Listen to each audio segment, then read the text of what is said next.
Kalian bosan belajar? Atau malas baca buku yang tebel? Pengen belajar nyantai tapi dapat nilai A? Assalamualaikum warahmatullahi wabarakatuh. Balik lagi ke channel Dilar Channel. Oke guys, makasih ya udah sempatkan waktu kalian untuk menonton ke konten Dilar Channel ini. Semoga apa yang kalian cari materi dapat kalian temukan di sini. Jangan lupa like, comment, dan subscribe ya guys. Nah guys, sebelum kita masuk ke dalam pokok pembahasan, di sini kita akan mempelajari mengenai pengertian hukum acara perdata, kemudian sumber hukum acara perdata, dan apa saja asas-asas hukum dalam acara perdata. Nah guys, untuk melaksanakan hukum material perdata, terutama apabila ada pelanggaran atau guna mempertahankan berlangsungnya hukum material perdata, maka kita diperlukan adanya rangkaian peraturan-peraturan hukum lain di samping hukum material. Dan itu dalam hukum acara perdata itu bukan hanya hukum yang sekedar untuk dibaca saja guys, tetapi untuk dilaksanakan dan ditaati. Sebagai contoh guys, hukum acara perdata hanya dipergunakan untuk menjamin agar hukum material perdata ditaati. Ketentuan-ketentuan dalam hukum acara perdata pada umumnya tidaklah membebani hak dan kewajiban kepada seseorang sebagaimana dijumpai dalam hukum material perdata, akan tetapi melaksanakan serta mempertahankan atau menegakkan kaidah hukum material perdata yang ada. Tetapi guys, namun demikian seringkali terjadi hukum material perdata itu dilanggar, sehingga ada pihak yang merasa dirugikan, sehingga terjadilah gangguan keseimbangan kepentingan dalam masyarakat. Dalam hal demikian ini, hukum material perdata yang telah dilanggar itu perlu dipertahankan atau ditegakkan. Diketahui guys bahwa hukum acara perdata hanya diperlukan apabila seseorang hendak berperkara di muka pengadilan. Sebagai contoh pengertian di sini, peraturan hukum yang mengatur bagaimana caranya menjamin ditaatinya hukum perdata material dengan perantara hakim di pengadilan. Nah, kemudian guys, sebagai tambahan dalam ranah hakim atau pengadilan, terdapat yang namanya kekuasaan kehakiman. Dalam kekuasaan kehakiman di sini yaitu adalah kekuasaan negara yang merdeka guna menegakkan hukum dan keadilan berdasarkan Pancasila dan Undang-Undang Dasar 1945. Dalam kekuasaan kehakiman di sini dapat mengadili pelanggaran hukum perdata material. Sebagai contoh dalam ilustrasi di sini guys. Nah, dalam ilustrasi di sini Pembeli di sini itu ibarat seperti rakyat mencari keadilan. Nah, dalam rakyat di sini, dalam tanda kutip adalah setiap orang baik warga negara Indonesia maupun warga negara asing. Dan kemudian sebagai penjual atau kekuasaan kehakiman di sini itu seperti badan hukum perdata yang mencari keadilan pada peradilan umum. Jadi ada timbal baliknya guys. Kekuasaan kehakiman dilakukan oleh sebuah mahkamah agung dan badan-badan peradilan yang berada di bawahnya dalam lingkungan peradilan umum, lingkungan peradilan agama, dan juga lingkungan peradilan militer. Dalam peradilan militer di sini juga terdapat sebuah lingkungan peradilan tata usaha negara dan oleh sebuah mahkamah konstitusi yang diatur dalam pasal 18 Undang-Undang Nomor 48 Tahun 2019. Mohon maaf guys, koreksi Undang-Undang Nomor 48 Tahun 2009 mengenai tentang kekuasaan kehakiman. Nah, sampai di sini apakah ada yang masih bingung guys atau sudah paham sampai sejauh ini? Kita lanjut ya guys. Kekuasaan kehakiman yang mandiri adalah kekuasaan kehakiman yang bebas dari pengaruh kekuasaan manapun dalam negara hukum. Dalam negara hukum ini terdapat Undang-Undang Nomor 48 Tahun 2009 yang sebelumnya telah aku jelaskan ya guys tentang kekuasaan kehakiman. Selain itu juga terdapat undang-undang yang mengatur tentang Mahkamah Agung, terdapat dalam Undang-Undang Nomor 3 Tahun 2009. Jika kita cermati dalam hukum acara perdata, terdapat sumber-sumber hukum yang di sini terbagi menjadi sumber hukum yang pertama, terdapat bagian-bagian guys. Seperti Het Harrison Indisch Reglement S 1848 nomor 16 CO S 1941 M khusus Jawa dan Madura. Kemudian yang kedua adalah mengatur tentang RBG Res Regiment Building Western S 1927 nomor 227 luar Jawa dan Madura. Kemudian yang ketiga RV Regiment of the Bergelight Reichswerdering S 1847 nomor 52 JO S 1849 NP 63 khusus golongan Eropa. Kemudian yang keempat itu mengatur tentang BW atau Bergelight Netbook. Maaf ya guys, ini bahasa Belanda jadi agak jelimet begitu. Nah, di sini dalam BW mengatur buku yang keempat tentang pembuktian dan daluarsa. Kemudian yang kelima yaitu mengatur tentang Undang-Undang Nomor 20 Tahun 1947 tentang banding untuk Pulau Jawa dan Madura. Kemudian kita lanjut ke bagian untuk sumber-sumber hukum yang kedua terkait dengan hukum acara perdata guys. Itu terkait dengan yang selanjutnya adalah Undang-Undang Nomor 4 Tahun 2004 tentang kekuasaan kehakiman, sebagaimana diatur dalam Undang-Undang Dasar 1945 ya guys. Kemudian ada Undang-Undang Nomor 3 Tahun 2009 mengenai tentang Mahkamah Agung, dan juga Undang-Undang Nomor 5 Tahun 2004 dan Undang-Undang Nomor 14 Tahun 1985. Kemudian selanjutnya ada Undang-Undang Nomor 8 Tahun 2004 JO, Undang-Undang Nomor 2 Tahun 1986 tentang peradilan umum. Kemudian ada jurisprudensi tentang hukum acara perdata. Dan kemudian adalah doktrin yang dikemukakan oleh para pemuka atau sarjana dalam ranah pendidikan guys. Nah, di dalam sumber hukum yang kedua ini guys, yaitu lebih mengatur kepada kompetensi absolut peradilan, yaitu kompetensi peradilan yang berkaitan dengan memeriksa dan memutus suatu perkara berdasarkan jenis perkara yang diatur dalam undang-undang yang berlaku. Tingkat hierarki peradilan atau Court of Justice yang memeriksa perkara pengadilan negeri, pengadilan tinggi, dan Mahkamah Agung.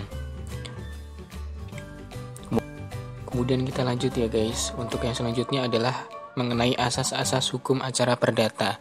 Dalam asas-asas hukum acara perdata di sini terdapat sebuah penerapan asas yang bernama actor sequitur forum rei yang memberi hak opsi kepada penggugat untuk memilih salah satu pengadilan negeri, diatur dalam pasal 118 ayat 1 hir. Kalimat pertama yang menegaskan bahwa jika tergugat lebih dari seorang sedangkan mereka tidak tinggal di dalam itu, dimajukan kepada ketua pengadilan negeri di tempat salah seorang dari tergugat itu yang dipilih oleh penggugat. Nah, dalam asas-asas hukum acara perdata di sini, yang pertama terdapat asas hakim yang bersifat menunggu.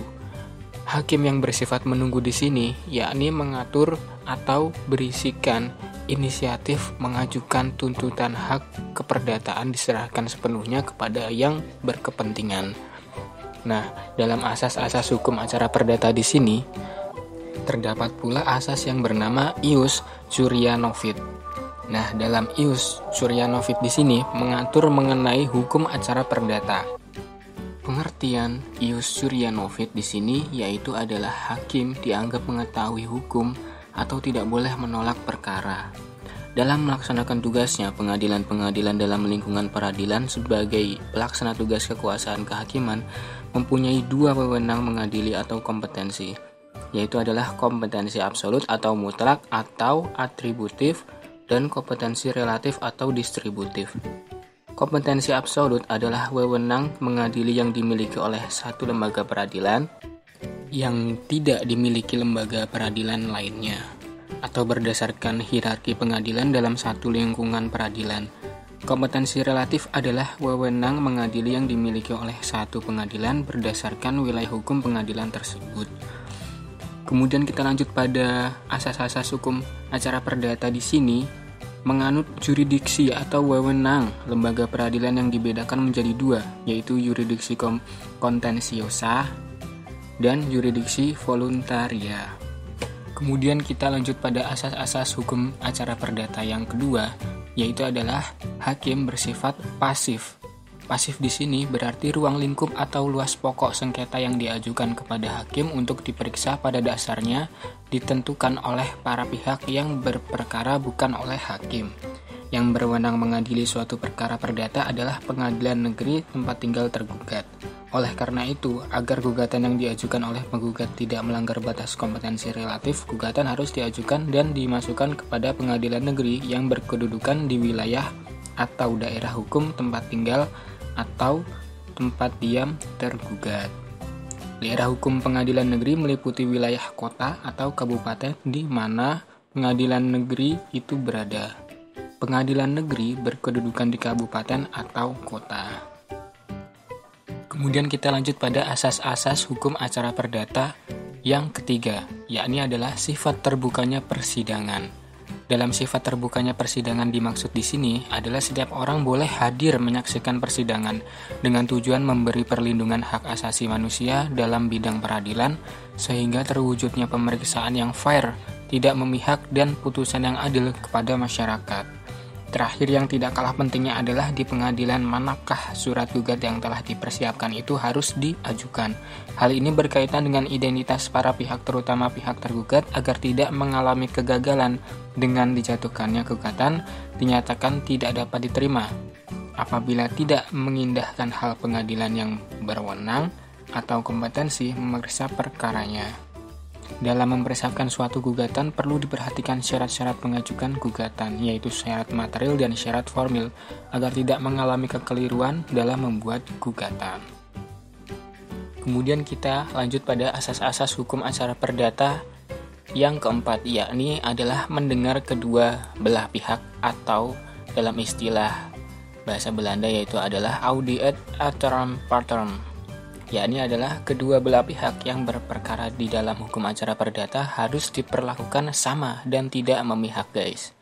Dalam melaksanakan kegiatan demi perkembangan dan kemajuan suatu daerah, dapat saja terjadi bahwa kegiatan yang dilakukan untuk itu menimbulkan kerugian pada sekelompok masyarakat yang jumlahnya tidak sedikit loh. Maka, karena hal tersebut, dibuatlah asas-asas hukum acara perdata yang kelima, sebagaimana untuk memperbaiki yang sebelumnya guys, yaitu adalah putusan harus disertai dengan alasan. Semua putusan pengadilan harus memuat alasan-alasan putusan yang dijadikan dasar untuk mengadili, sehingga dari putusan tersebut terdapat suatu hal yang objektif. Misalnya seorang pemilik usaha mencemari lingkungan hidup dalam suatu area yang luas, itu sebagai salah satu contohnya guys. Kemudian kita lanjut ke asas selanjutnya, yakni adalah beracara dikenakan biaya, yakni adalah asas yang keenam ya guys. Biaya kepanitraan, biaya pengadilan, biaya materai. Dalam hukum acara perdata di sini pasti akan ada yang namanya biaya dalam beracara guys. Nah, jika dalam biaya-biaya tersebut telah terpenuhi guys, maka akan terbentuk sebuah mediasi.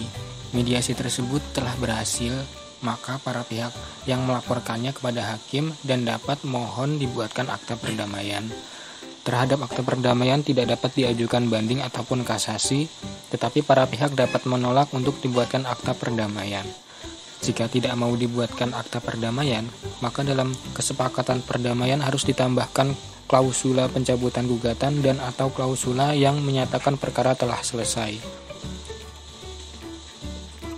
Kemudian kita lanjut pada asas yang terakhir, yakni adalah asas-asas dalam hukum acara perdata. Ini adalah poin yang ketujuh ya guys, yaitu adalah tidak ada keharusan mewakilkan.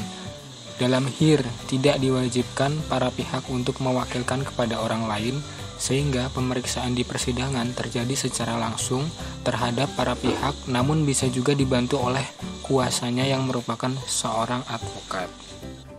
Dan setiap advokat wajib mengikuti prosedur penyelesaian perkara melalui mediasi menurut Perma nomor 1/2016. Oke guys, kita lanjut pada materi selanjutnya, yaitu adalah pendahuluan.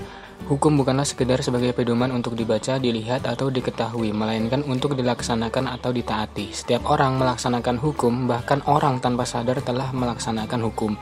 Pelaksanaan hukum bukan memonopoli dari orang-orang tertentu saja. Pelaksanaan hukum material, khususnya hukum perdata material, dapat berlangsung secara diam-diam di antara para pihak yang bersangkutan tanpa bantuan pejabat atau instansi resmi.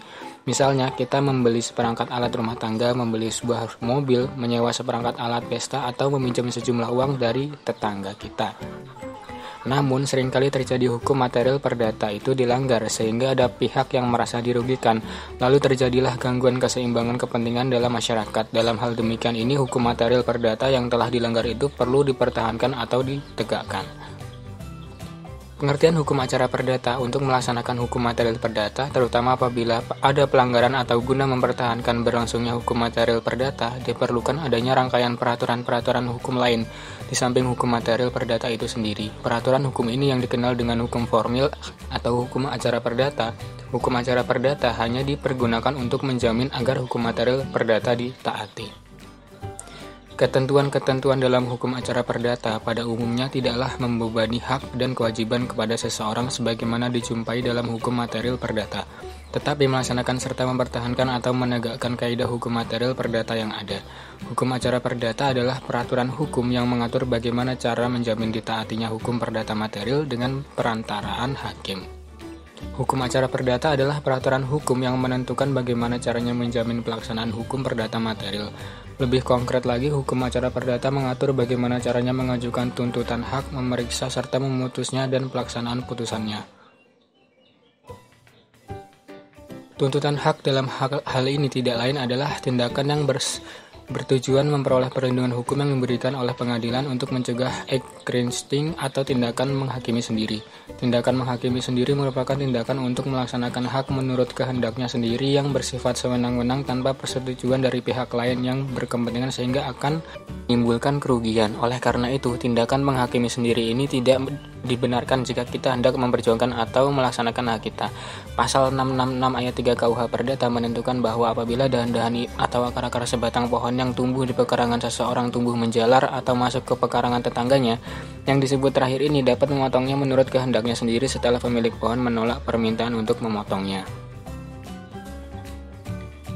Seakan-akan ketentuan undang-undang ini membenarkan tindakan menghakimi sendiri. Namun, meski di sini tidak ada persetujuan untuk melakukan pemotongan dahan-dahan tersebut, setidak-tidaknya yang bersangkutan telah minta izin sehingga perbuatan itu dilakukan dengan pengetahuan pemilik pohon. Perkataan acara di sini berarti proses penyelesaian perkara lewat hakim atau pengadilan. Proses penyelesaian perkara lewat hakim itu bersetujuan untuk memulihkan hak seseorang yang merasa dirugikan atau terganggu, mengembalikan suasana seperti dalam keadaan semula bahwa setiap orang harus mematuhi peraturan hukum perdata supaya peraturan hukum perdata berjalan sebagaimana mestinya. Secara teologis, dapat dirumuskan bahwa hukum acara perdata adalah peraturan hukum yang berfungsi untuk mempertahankan berlakunya hukum perdata karena tujuannya memintakan keadilan lewat hakim. Hukum acara perdata dirumuskan sebagai peraturan hukum yang mengatur proses penyelesaian perkara perdata lewat hakim atau pengadilan sejak dimajukannya gugatan sampai dengan pelaksanaan putusan hakim.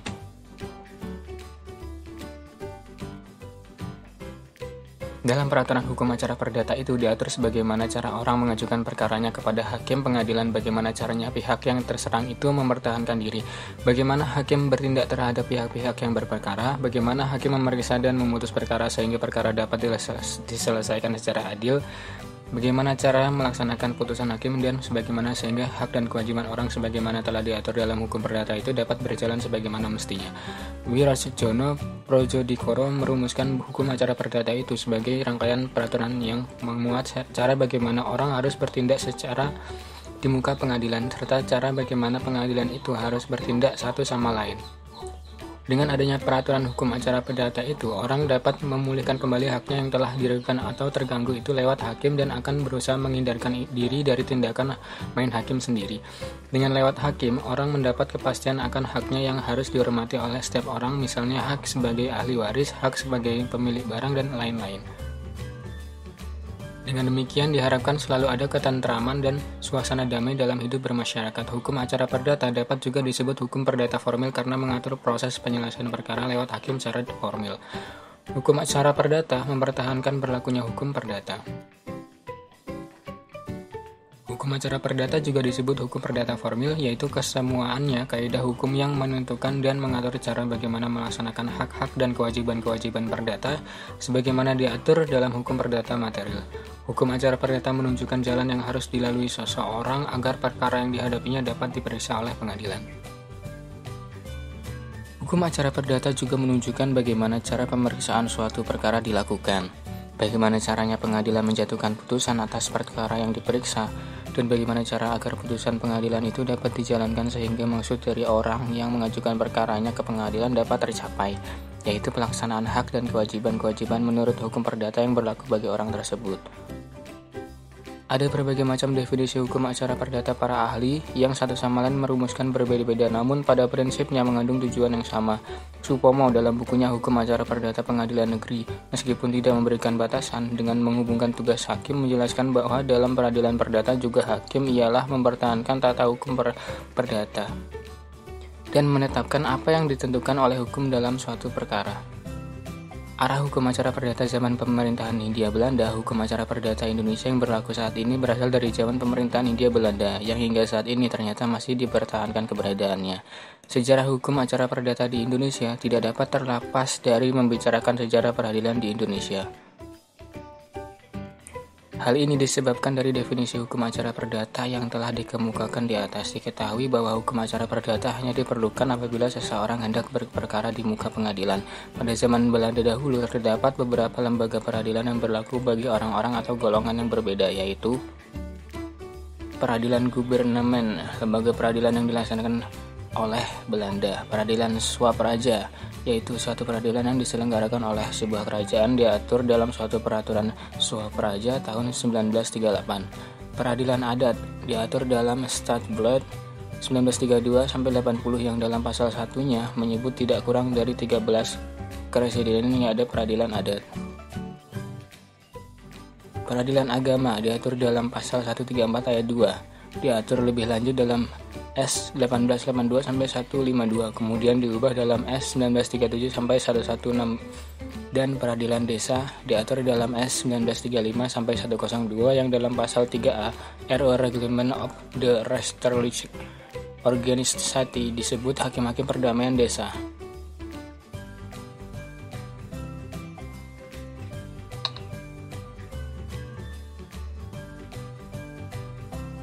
Arah hukum acara perdata zaman peradilan gubernemen. Peradilan gubernemen terdiri atas dua lembaga peradilan. Pertama, lembaga peradilan yang diperuntukkan bagi golongan Eropa dan yang dipersamakan, terdiri atas Raad van Justitie dan Rechtsdienstgericht sebagai pengadilan tingkat pertama atau hakim sehari-hari, dan Hooggerechtshof sebagai lembaga peradilan tertinggi yang berkedudukan di Batavia.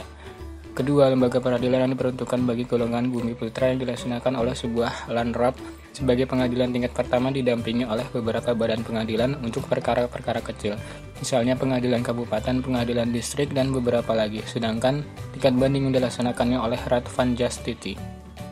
Pengadilan kabupaten dan pengadilan distrik hanya menyelesaikan perkara kecil, yaitu perkara perdata yang tuntutannya di bawah nilai 100 gulden, menjadi wewenang dari kedua pengadilan tersebut untuk menyelesaikannya.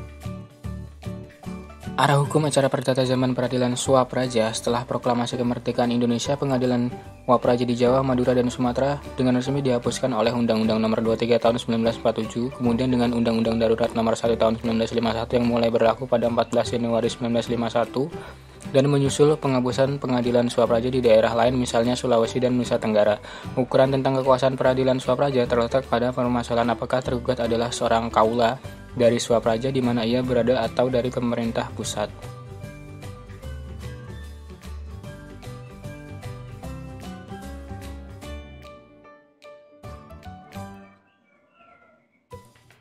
Mereka yang termasuk kaula pemerintah pusat menurut pasal 7 ayat 3 dan 4 Peraturan Swapraja tahun 1938 adalah orang Eropa, Timur asing, kecuali keturunan raja, pegawai-pegawai pemerintah pusat, dan buruh dari beberapa macam perusahaan. Sementara itu, orang-orang Indonesia asli yang bukan pegawai negeri dan bukan buruh semacam itu adalah kaula Swapraja.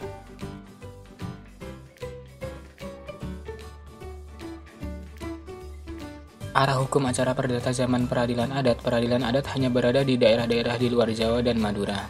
Pada zaman Hindia Belanda, pasal 130 Indische Staatsregeling memberi kemungkinan bahwasannya di beberapa daerah di Indonesia ada peradilan adat di samping peradilan yang diatur dalam Reglement Rechtlich Organisator Harrisnin Riesland Reglement atau HIR Reglement Wittenwesten dan yang disebut Government Rechtspraak. Kemungkinan pada zaman pemerintah bala tentara Dai Nippon dan setelah Republik Indonesia merdeka, di beberapa daerah dari 13 karesidenan tersebut secara de facto peradilan adat dihapuskan dan kekuasaannya mengadili diserahkan kepada pengadilan negeri. Akan tetapi pada waktu itu di beberapa daerah masih ada dua macam pengadilan sebagai hakim sehari-hari, yaitu pengadilan negeri dan pengadilan dari peradilan adat suatu dari peradilan swapraja. Di Palembang, peradilan adat ini pada tingkat pertama dilakukan oleh kerapatan besar dan kerapatan kecil yang diketuai oleh seorang pasirah atau wadana, sedangkan peradilan yang dilakukan oleh kerapatan tinggi di kota Palembang yang diketuai dijalankan oleh ketua pengadilan negeri Palembang. Pada akhirnya pengadilan adat di Palembang ini pada tahun 1961 telah dihapuskan. Di Jambi, peradilan adat pada tingkat pertama dilakukan oleh pasirah dan pada tingkat banding pemeriksaan perkaranya dilakukan oleh kepala daerah Swatantra tingkat 1 atau gubernur provinsi Jambi. Pengadilan adat di Jambi ini kemudian dihapuskan mulai 15 Oktober 1962 pada pasal 4 sampai 9 Stadsblad 1932-80 mengatur pemberian kekuasaan atribut van Reesmacht kepada pengadilan-pengadilan dari peradilan adat dan peradilan umum. Peradilan adat dalam peraturan disebut Intesse Bevolking, yang ini het genot gelaten van haar eigen rechtspleging, diizinkan untuk memiliki peradilan sendiri yang biasanya diartikan bahwa segala perkara perdata terhadap orang-orang Indonesia asli sebagai tergugat untuk masuk kekuasaan pengadilan adat dengan tidak memperhatikan siapa yang menggugat. Ini berarti pengadilan adat untuk mengenai atau diperuntukkan bagi orang Indonesia asli. Oleh karena itu apabila dalam suatu perkara perdata tergugatnya bukan orang Indonesia asli, yang berwenang mengadili adalah pengadilan negeri.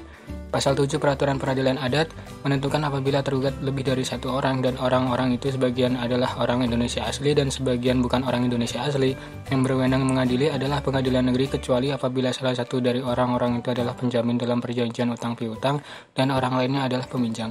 Dalam hal demikian, perkara harus dipecah menjadi dua, yang satu diajukan kepada pengadilan dari penjamin dan yang lainnya diajukan pada pengadilan dari orang yang meminjam uang.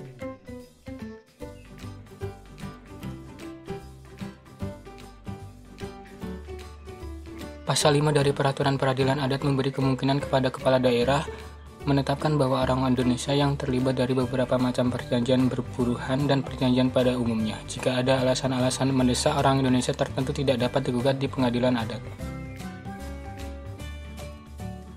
Arah hukum acara perdata peradilan agama Islam baik pada zaman pemerintahan bala tentara Dai Nippon maupun setelah kemerdekaan Republik Indonesia, pemerintah tidak pernah mempermasalahkan lembaga yang satu ini. Oleh karena itu dapat dikatakan bahwa keadilan peradilan agama Islam masih tetap seperti pada zaman Hindia Belanda.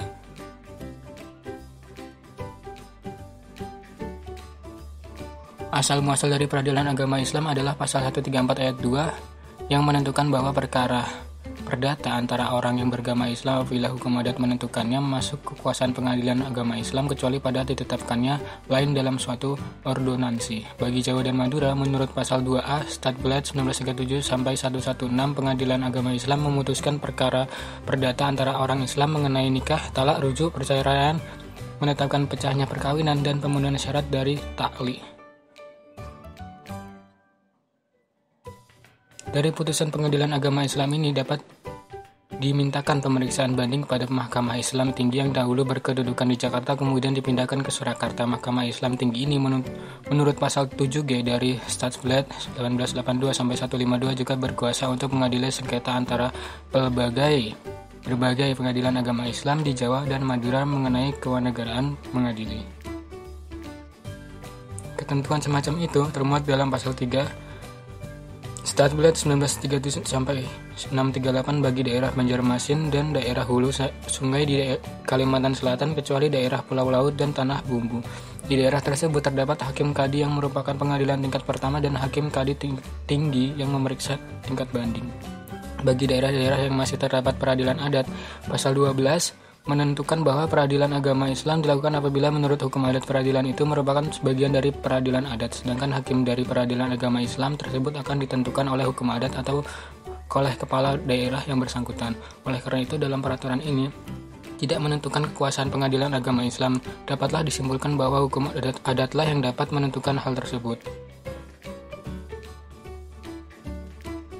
Dalam daerah yang terletak dalam lingkungan peradilan Swapraja, tidak satu pasal pun dalam peraturan Swapraja tahun 1938 yang mengatur keberadaan peradilan agama Islam. Akan tetapi pada umumnya susunan dan kekuasaan peradilan Swapraja pengaturannya diserahkan kepada kepala daerah. Dapat dilihat bahwa tidak ada larangan seseorang kepala daerah mengadakan dan mengatur juga peradilan agama Islam.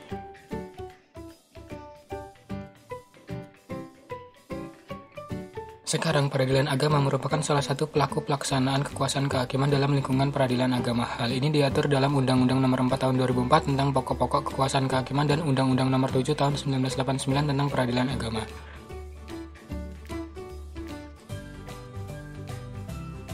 Arah hukum acara perdata zaman peradilan desa ini hingga zaman Jepang dan setelah proklamasi kemerdekaan Indonesia masih dipertahankan di desa pada beberapa daerah di Indonesia. Hakim pada peradilan desa terdiri atas anggota pengurus desa atau beberapa tertua desa setempat. Hal tersebut dapat dilihat dari ketentuan pasal 120 akhir pasal 143A RBQ yang kemudian ditiadakan oleh Undang-Undang Darurat Nomor 1 Tahun 1951. Hakim pada peradilan desa sebenarnya bukan hakim dari arti kata sebenarnya, seperti hakim pengadilan negeri, pengadilan agama, dan sebagai yang diketahui oleh ketentuan ayat 2 pasal 3A RU.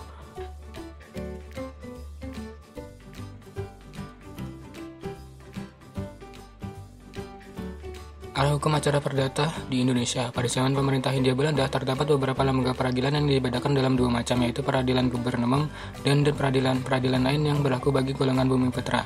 Peradilan gubernmen dibedakan menjadi dua lembaga peradilan, yaitu peradilan bagi golongan Eropa dan yang bersamakan, serta peradilan yang berlaku bagi golongan bumi putra. Untuk peradilan yang berlaku pada golongan Eropa dan yang dipersamakan sudah tersedia hukum acara perdata Reglement of the Burgerlijk Rechtsordering atau BRV, namun untuk lembaga peradilan bagi golongan bumi putra belum ada. Peraturan hukum acara perdata yang dipergunakan saat itu hanyalah beberapa pasal yang terdapat dalam STB 1819 sampai dengan 20.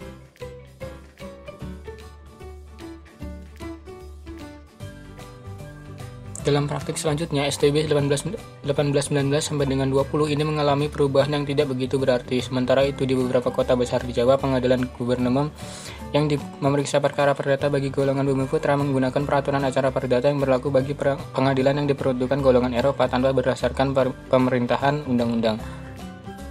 Setelah diperjuangkan keberadaannya, lahir dan RBG yang berlaku bagi lembaga peradilan diperuntukkan bagi golongan bumi putra. Arah singkat HIR, Arah Wijsres yang ditugaskan oleh pemerintah Belanda untuk memangku jabatan Presiden Hooggerechtshof, ketua pengadilan tertinggi di Indonesia pada zaman Hindia Belanda di Batavia. Sekarang Jakarta tidak membenarkan praktik pengadilan yang demikian tanpa dilandasi perintah undang-undang. Maka dengan besit dari Gubernur Jenderal Jan Jacob Rousseau pada 5 Desember 1845, nomor 3 Merah HL Wijsres ditugaskan merancang sebuah reglemen tentang administrasi polisi dan acara perdata serta acara pidana bagi pengadilan yang diperuntukkan golongan bumi putra. Setelah rancangan reglemen dengan penjelasannya dirampungkan pada 6 Agustus 1847, rancangan tersebut disampaikan kepada Gubernur Jenderal Jan Jacob Rousseau. Dia mengajukan beberapa keberatan atas rancangan tersebut, terutama ketentuan pasal 432 ayat 2 yang membolehkan pengadilan yang memeriksa perkara perdata bagi golongan bumi putra menggunakan peraturan hukum acara perdata yang diperuntukkan bagi pengadilan golongan Eropa.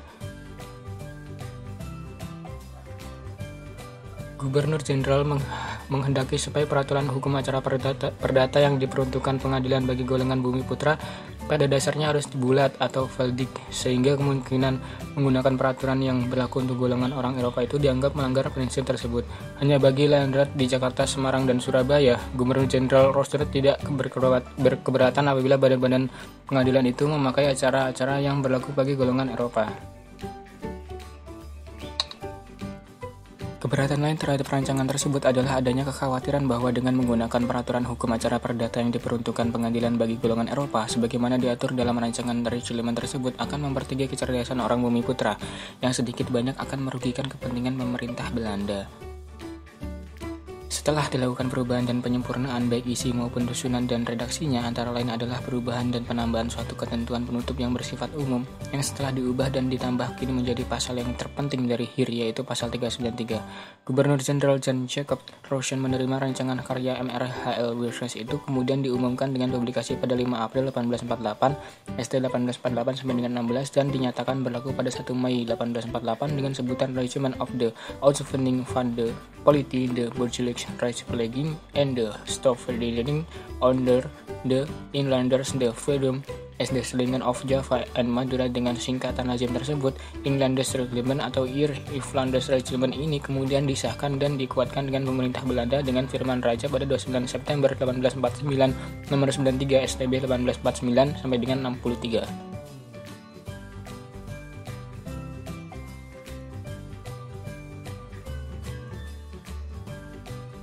Dari riwayat lahirnya pasal 393 HIR disimpulkan dilarang oleh pembentuk undang-undang untuk menggunakan bentuk-bentuk acara yang diatur dalam Reglement of the Burgelic Restructuring atau BRV. Dalam hal Reglement Indonesia atau HIR tidak mengatur hakim wajib mencari penyelesaian dengan menciptakan bentuk acara yang ternyata dibutuhkan penyelesaian dengan mencipta bentuk-bentuk secara ternyata dibutuhkan dalam praktik. Dengan cara demikian HIR dapat diperluas dengan peraturan-peraturan acara yang tidak tertulis yang terbentuk dengan putusan hakim berdasarkan kebutuhan dalam politik. HIR sebagai hukum acara, hukum material merupakan alat untuk menyelenggarakan hukum material sehingga hukum acara itu dapat dipergunakan sesuai dengan keperluan hukum material, dan hukum acara itu tidak boleh digunakan apabila hukum itu bertentangan dengan hukum material.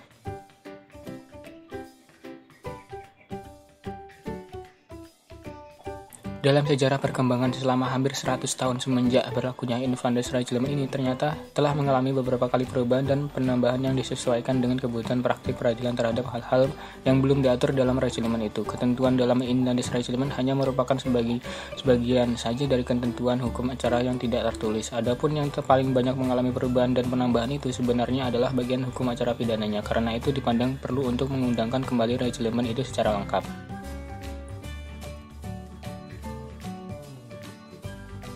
Kronologis dari perubahan itu sebagai berikut: perubahan dan penambahan sampai tahun 1925. Setelah mengalami beberapa kali perubahan dan penambahan, maka Belanda menggunakan kembali isi Inlanders Reglement itu dengan STB 1926 sampai dengan 559 JO 496. Perubahan dan penambahan dari tahun 1926 sampai tahun 1941 dilakukan secara mendalam, terutama menyangkut secara pidananya. Karena itu dipandang perlu mengundangkan kembali isi Inlanders Reglement secara keseluruhan.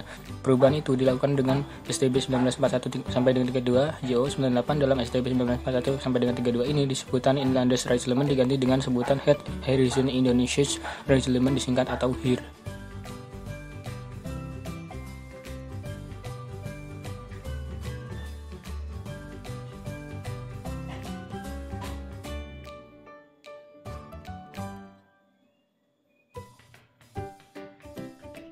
Pengundangan secara keseluruhan isi The Harrison Indonesian Regiment IW dilakukan dengan STB 1941 sampai dengan 44. Setelah itu tidak ada perubahan lagi yang bersifat penyesuaian setelah Indonesia merdeka, yaitu dengan berlakunya Undang-Undang Darurat 1951 sampai dengan 1 tentang tindakan-tindakan sementara untuk menyelenggarakan kesatuan susunan kekuasaan dan acara pengadilan sipil.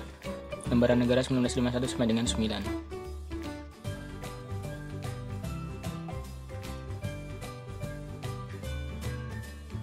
Perubahan atau pembaruan yang dilakukan terhadap IR menjadi HIR pada tahun 1941 sebenarnya hanya dilakukan terhadap ketentuan mengenai acara pidananya, yaitu mengenai pembentukan aparatur kejaksaan atau penuntut umum, open bar ministry yang berdiri sendiri. Maksudnya anggota-anggotanya para jaksa dan yang pendahulunya ditempatkan di bawah pamong praja diubah menjadi di bawah di jaksa tinggi atau jaksa agung. Perubahan IR pada tahun 1941 tersebut sama sekali tidak mengenai acara perdata. Sebelum pembaruan tersebut dalam Inlanders Reglement, jaksa pada hakikatnya adalah bawahan dari asisten residen yang adalah pamong praja.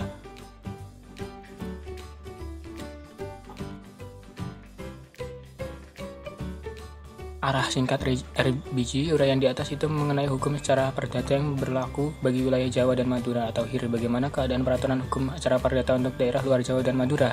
Dari ketentuan pasal 6 Firman Raja STB 1840 sampai dengan 23 dapat diketahui bahwa apabila Gubernur Jenderal memandang perlu dapat dibuat peraturan tentang pengadilan di daerah luar Jawa dan Madura untuk menjamin berlakunya Kitab Undang-Undang Hukum Dagang di daerah secara tertib.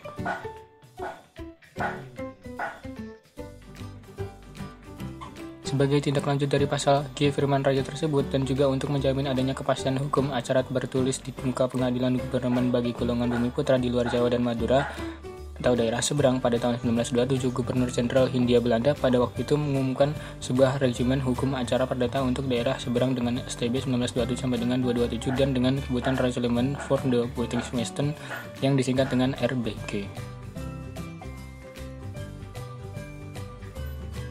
Ketentuan hukum acara perdata dalam RBG ini adalah ketentuan-ketentuan hukum acara perdata yang sudah ada dalam Inland Reglement yang sudah ada untuk golongan bumi putra dan timur asing di Jawa dan Madura, ditambah ketentuan hukum acara perdata yang telah ada dan berlaku di kalangan mereka sebelumnya.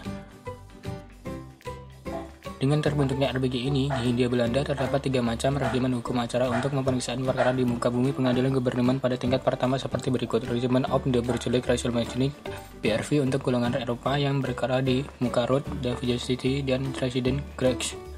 Inlandes Regiment atau IR untuk regulan bumi putra dan timur asing di Jawa dan Madura yang berperkara di muka Jandrat Regiment. Kemudian setelah beberapa kali mengalami perubahan dan penambahan disebut Head Harrison Indonesia Regiment atau HIR. Regiment for the Western atau RBG untuk golongan bumi putra dan timur asing di daerah luar Jawa dan Madura yang berperkara di muka Standaard. Lembaga peradilan dan hukum acaranya pada zaman Hindia Belanda. Satu uraian di atas tentang lembaga peradilan dan hukum acaranya dapat dirangkum sebagai berikut. 1. Peradilan gubernmen terdiri atas berikut ini. Peradilan yang berlaku pada orang-orang Eropa dan dipersamakan Raad van Justitie dan Resident Greggs sebagai pengadilan tingkat pertama dan atau hakim sehari-hari. Hukum acara perdata yang dipergunakan adalah Reglement of the Burgerlijk Rechtsverdeling. Peradilan yang berlaku pada golongan bumi putra dan dipersamakan Landraad yang dalam perkara kecil dibantu oleh pengadilan kabupaten dan pengadilan distrik sebagai pengadilan tingkat pertama atau hakim sehari-hari. Hukum acara perdata yang dipergunakan sebagai berikut. Untuk Jawa dan Madura, Harrison Indonesia Regiment atau HIR.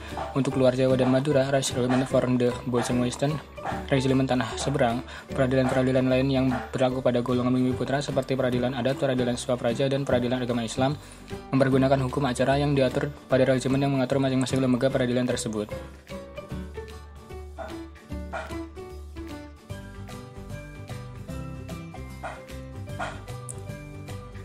Kemudian pendudukan Jepang. Setelah penyerahan kekuasaan oleh pemerintah Belanda kepada pemerintah bala tentara Dai Nippon pada Maret 1942, pada 7 Maret 1942 untuk daerah Jawa dan Madura, pembesar bala tentara Dai Nippon mengeluarkan Undang-Undang 1942 sampai dengan 1 yang pada pasal 3 mengatakan semua badan pemerintah dan kekuasaannya, hukum dan undang-undang dari pemerintah yang dulu tetap diakui sah dan untuk sementara waktu asal saja tidak bertentangan dengan aturan pemerintah militer. Atas dasar undang-undang ini, peraturan hukum acara perdata di Jawa dan Madura masih tetap diberlakukan HIR. Untuk daerah di luar Jawa dan Madura, badan-badan kekuasaan dari pemerintah bala tentara Dai Nippon pada dasarnya juga mengeluarkan peraturan yang sama seperti di Jawa dan Madura. Dengan demikian, untuk peraturan hukum acara perdata di luar Jawa dan Madura masih tetap diberlakukan RBG. Kemudian pada April 1942, pemerintah bala tentara Dai Nippon mengeluarkan peraturan baru tentang kesusunan dan kekuasaan pengadilan untuk semua golongan penduduk, kecuali orang-orang bahasa Jepang. Hanya diadakan satu macam pengadilan sebagai pengadilan sehari-hari, yaitu pengadilan tinggi alias Kotohoin dalam pemeriksaan perkara tingkatan kedua. Mula-mula ada Saikohoin sebagai ganti Hochrechtshof, tetapi dengan Undang-Undang Panglima Bala Tentara Dai Nippon pada 1944, pekerjaan Saikohoin dihentikan dan sebagian diserahkan kepada pengadilan tinggi.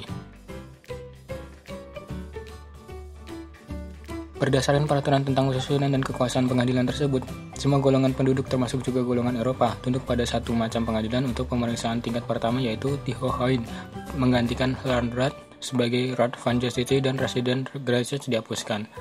Dengan demikian, BRV sebagai hukum acara perdata yang diperuntukkan bagi golongan Eropa juga tidak berlaku lagi. Ketentuan hukum acara perdata yang berlaku untuk pemeriksaan perkara di muka Tihohoin adalah HIR untuk Jawa dan Madura, sedangkan RBG untuk daerah luar Jawa dan Madura. Sementara itu, bagi mereka semua hukum materialnya termuat dalam Kitab Undang-Undang Hukum Perdata, KUH Perdata, dan Kitab Undang Hukum Dagang, KUHD, masih dapat mengikuti ketentuan dari BRV sepanjang itu dibutuhkan ketentuan yang ada dalam HIR dan RBG tidak diatur. setelah proklamasi kemerdekaan Indonesia, pada dasarnya keadaan yang telah ada pada zaman pemerintah bala tentara DA ini pun diteruskan berlakunya. Hal ini didasarkan pada ketentuan aturan peralihan pada pasal 2 dan 4 Undang-Undang Dasar Republik Indonesia tertanggal 18 Agustus 1945 Yo Peraturan Pemerintah 1945 sampai dengan 2 tanggal 10 Oktober 1945. Dengan demikian dapat disimpulkan bahwa HIR dan RBG masih tetap berlaku sebagai peraturan hukum acara di muka pengadilan negeri untuk semua golongan penduduk atau semua warga negara Indonesia.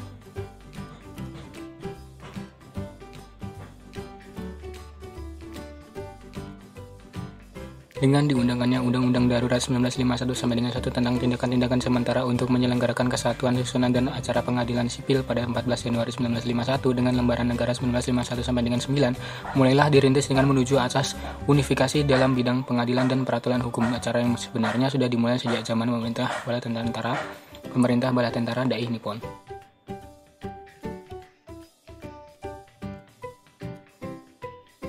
Menurut ketentuan undang-undang ini, UNMK, semua warga negara Indonesia di seluruh Indonesia hanya ada 3 macam pengadilan sipil sehari-hari.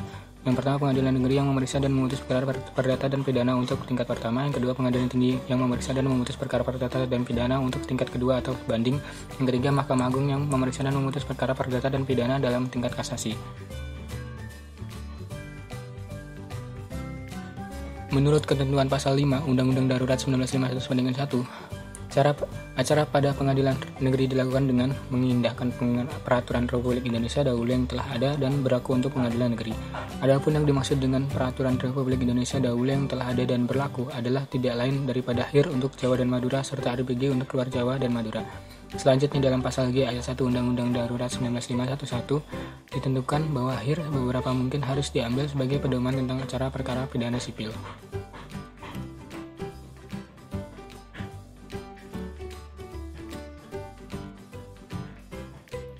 Untuk perkara perdata tidak tersinggung-singgung ini berarti bahwa untuk perkara perdata HIR dan RBG bukanlah sebagai pedoman saja, melainkan sebagai peraturan hukum secara perdata yang harus diikuti dan diindahkan. Walaupun ada 2 peraturan hukum acara perdata untuk pengadilan negeri yaitu HIR dan Jawa dan Madura, serta RBG untuk luar Jawa dan Madura, isinya sama saja sehingga secara material sudah ada keseragaman untuk peraturan hukum acara perdata bagi semua pengadilan negeri di seluruh Indonesia.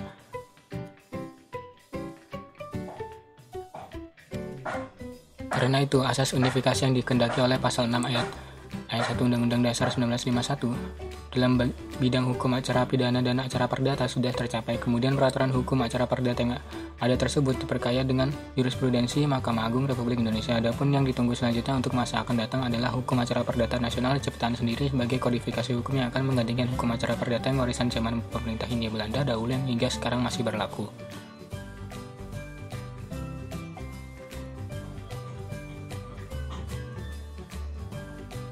Sumber hukum acara perdata. Hukum acara perdata berdasarkan pasal 5 ayat 1 Undang-Undang R1/1951. Hukum acara perdata pada pengadilan negeri dilakukan dengan memperhatikan ketentuan Undang-Undang Darurat 1951 sampai dengan 1 tersebut menurut peraturan-peraturan Republik Indonesia dahulu yang telah ada dan berlaku untuk pengadilan negeri dalam daerah Republik Indonesia. Adapun yang dimaksud oleh Undang-Undang Darurat tersebut tidak lain adalah HIR Indonesia Reglement atau HIR atau Reglement Indonesia yang diperbarui S 1848 nomor 16 S 1941 nomor 44 untuk daerah Jawa dan Madura serta Reglement for the Western Republic atau Reglement Daerah Seberang S 1927 nomor 227 untuk daerah luar Jawa dan Madura.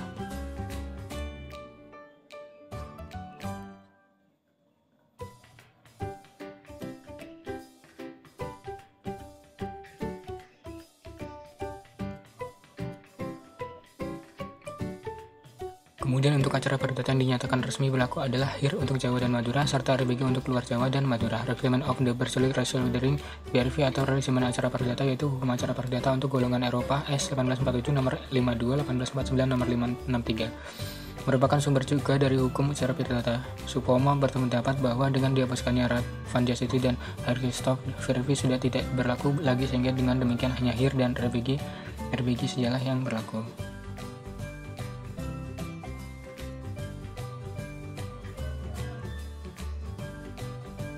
Keadaan tersebut menimbulkan pertanyaan, hukum acara perdata manakah yang diperlukan? Apakah seorang yang tunduk pada BW, Kitab Undang-Undang Hukum Perdata, mengajukan gugatan cerai?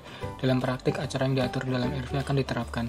Kecuali itu dapat disebabkan Reglement of the Legislative Organization in the Justice in Indonesia atau RO atau Reglement tentang Organisasi Kehakiman S1847 nomor 23 Reglement dari BW Buku 4 sebagai sumber dari hukum acara perdata, dan selebihnya terdapat dalam BW WVK, Westbook Van Kopandere, Kitab Undang-Undang Hukum Dagang, dan Peraturan Kepailitan. Hukum acara perdata berdasarkan Undang-Undang Nomor 48 Tahun 2019.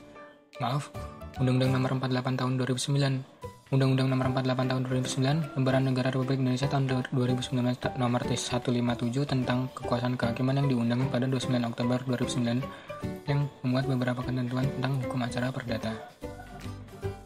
Hukum acara perdata berdasarkan Undang-Undang Nomor 3 Tahun 2009, Undang-Undang Nomor 3 Tahun 2009 tentang perubahan kedua, Undang-Undang Nomor 14 Tahun 1985 tentang Mahkamah Agung.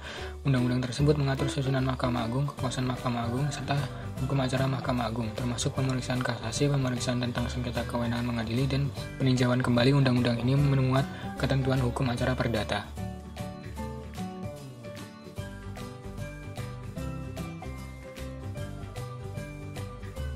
Hukum acara perdata berdasarkan Undang-Undang Nomor 49 Tahun 2009, Undang-Undang Nomor 49 Tahun 2009 tentang Peradilan Umum yang mengatur susunan serta kekuasaan pengadilan di lingkungan peradilan umum juga sebagai sumber hukum secara perdata.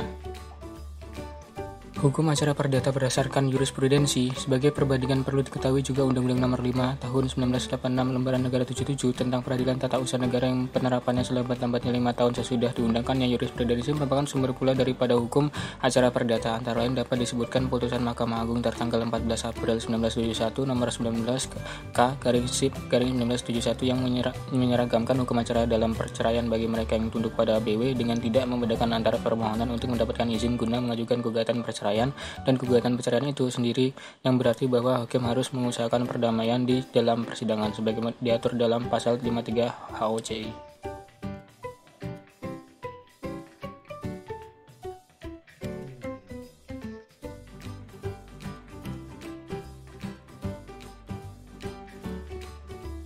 Hukum acara perdata berdasarkan adat kebiasaan hakim dalam pemeriksaan perkara. Virjono Projodikoro berpendapat bahwa adat kebiasaan yang dianut oleh para hakim dalam melakukan pemeriksaan perkara perdata juga sebagai sumber dari hukum acara perdata. Adat kebiasaan yang tidak tertulis dari hakim dalam melakukan pemeriksaan itu akan beraneka ragam. Tidak mustahil adat kebiasaan seorang hakim berbeda, bahkan bertentangan dengan adat kebiasaan hakim yang lain dari pengadilan yang sama dalam melakukan pemeriksaan. Mengingat bahwa hukum acara perdata dimaksudkan untuk menjamin dilaksanakannya atau ditegakkannya hukum perdata material yang berarti mempertahankan data hukum perdata, pada asasnya hukum acara perdata bersifat mengikat dan memaksa. Sementara itu adat kebiasaan hakim dalam melakukan pemeriksaan perkara perdata yang tidak tertulis dalam melakukan pemeriksaan tidak akan menjamin kepastian hukum. Hukum acara perdata berdasarkan perjanjian internasional. Salah satu sumber hukum acara perdata ialah perjanjian internasional, misalnya perjanjian kerjasama di bidang peradilan antara Republik Indonesia dan Kerajaan Thailand.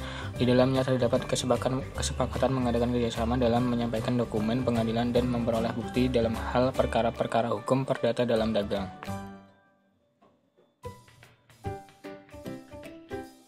Warga negara kedua belah pihak akan mendapatkan keleluasaan berperkara dan menghadap ke pengadilan di wilayah pihak yang lainnya dengan syarat yang sama seperti warga negara pihak itu. Masing-masing pihak akan menunjuk salah satu instansi yang berkewajiban untuk mengirimkan dan menerima permohonan penyampaian dokumen panggilan. Instansi untuk Republik Indonesia adalah Direktorat Jenderal Pembinaan Badan Peradilan Umum Departemen Kehakiman, sedangkan Kerajaan Thailand adalah Office of Judicial Affairs of the Ministry of Justice. Hukum acara perdata berdasarkan doktrin atau ilmu pengetahuan. Doktrin atau ilmu pengetahuan merupakan sumber hukum acara perdata juga atau sumber tempat hakim dapat menggali hukum acara perdata. Akan tetapi doktrin itu sendiri bukanlah hukum. Kewajibannya ilmu pengetahuan karena didukung oleh para pengikutnya, serta sifat objektif dari ilmu pengetahuan itu menyebabkan putusan hakim bernilai objektif juga.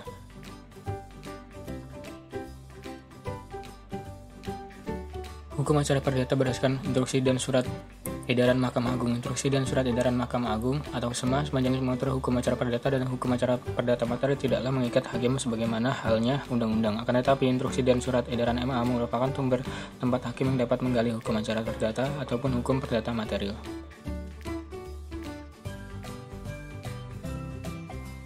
Surat edaran Mahkamah Agung nomor 3 tahun 1963 pada umumnya dianggap membatalkan BW. Mahkamah Agung sebagai lembaga yudikatif dengan surat edaran nomor 3 tahun 1963 tersebut tidak berwenang membatalkan BW atau undang-undang. Maksud Mahkamah Agung dengan SEMA nomor 3 tahun 1963 yang merupakan instruksi kepada para hakim memang baik, yaitu agar hakim menyesuaikan BW dengan perkembangan masyarakat. Tetapi SEMA nomor 3 tahun 1963 itu sendiri secara yuridis teoritis tidak mempunyai kekuatan membatalkan BW.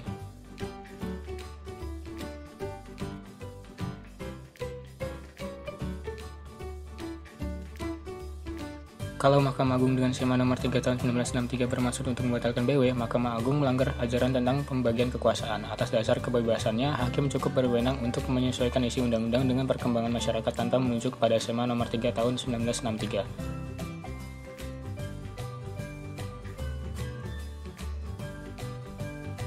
Seperti juga halnya dengan doktrin, instruksi dan surat edaran bukanlah hukum, melainkan sumber hukum. Ini bukan dalam arti tempat kita menemukan hukum, melainkan tempat kita dapat menggali hukum. Dapat juga hakim menggunakan lembaga-lembaga hukum acara perdata yang disebut dengan instruksi atau surat edaran, asal saja sebagai ciptaan sendiri tanpa menunjuk instruksi atau surat edaran yang bersangkutan. Oke guys, mungkin sampai sini dulu konten dari Dilar Channel. Apabila ada kesalahan dari Mimin mohon maaf ya. Dan kalau kalian belum jelas bisa putar kembali videonya ke awal lagi guys. Dan untuk menambah ilmu kalian guys, kalian bisa cek di playlist video ini ya guys. Di playlist itu udah Mimin pisah-pisahkan untuk konten-konten berbagai ilmu hukum guys. Dan bantu subscribe channel ini ya guys. Jangan lupa like dan share ke teman-teman kalian supaya Mimin makin semangat lagi bikin konten dan membangun channel ini menjadi lebih baik lagi guys. Terima kasih. See you next video.